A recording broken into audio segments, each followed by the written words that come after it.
नमस्कार दोस्तों, बाल प्रश्नोत्तरी में एक बार फिर से आप सभी का स्वागत है। आज का प्रश्न है, श्राद्ध का क्या तात्पर्य है?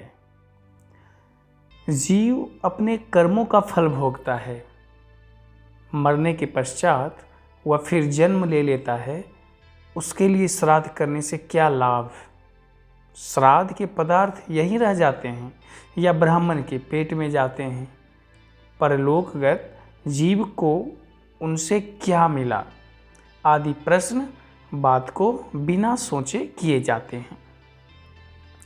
संसार में हम सबका जीवन ऐसा है कि एक ही क्रिया का दूसरे पर कुछ न कुछ प्रभाव पड़ता ही है। घर में एक व्यक्ति भगवान का भजन करे तो उससे थोड़ी बहुत शांति सभी को मिलती है। एक ही कमाई से दूसरों का भी काम चलता है।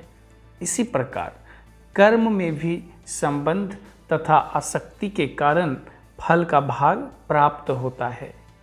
पिता पुत्र, गुरु शिष्य, पति पत्नी आदि परस्पर एक दूसरे के कर्मों के कुछ न कुछ फल भागी होते हैं।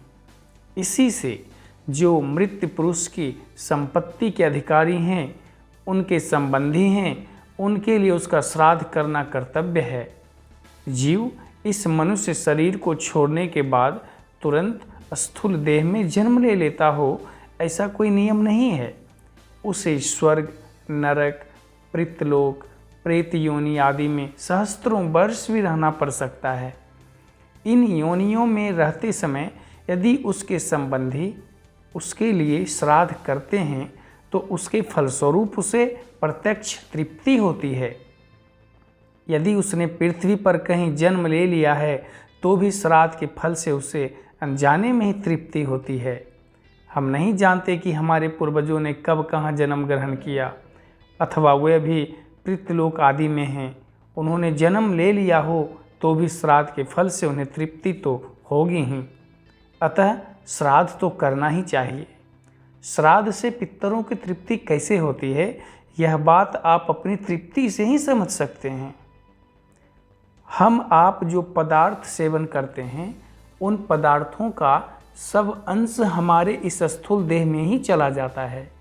वह इस स्थूल देह ही पुष्ट करता है।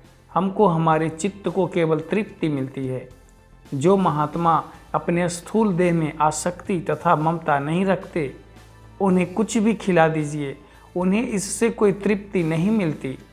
इसके साथ यह बात भी है कि हमें आपको कोई कुछ स्थूल पदार्थ दिए बिना उस पदार्थ के पाने का संतोष नहीं दे सकता।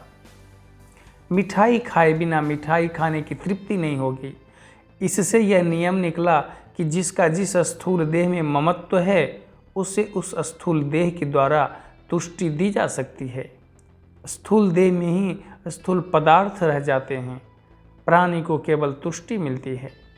परलोकगत प्राणी के पास स्थूल देह नहीं है, अतः स्थूल देह को पुष्ट करने वाले तत्व उसे चाहिए ही नहीं। उसे तो स्थूल पदार्थ से मिलने वाली तुष्टि चाहिए। मंत्रों की शक्ति से निमंत्रित ब्राह्मण के शरीर में परलोकगत प्राणी कुछ देर के लिए ममत्व कर पाता है।